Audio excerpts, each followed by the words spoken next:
In the Solve It, you looked for relationships between corresponding sides and angles.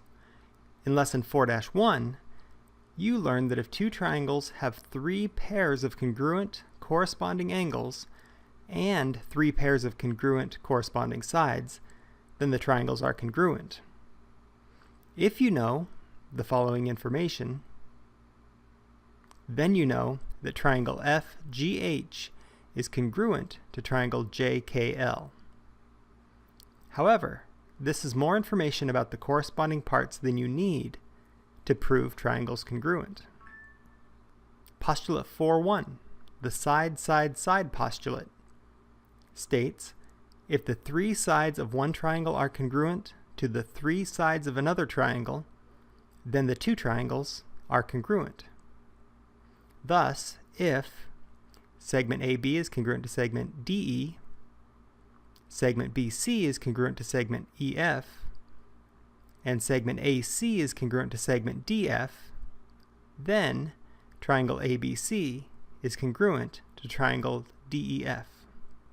As described in Chapter 1, a postulate is an accepted statement of fact. The side-side-side postulate is perhaps the most logical fact about triangles. It agrees with the notion that triangles are rigid figures. Triangles are rigid figures. Their shape does not change until pressure on their sides causes them to break. Quadrilaterals are not rigid figures. This rigidity property is important to architects and engineers when they build things such as bicycle frames and steel bridges.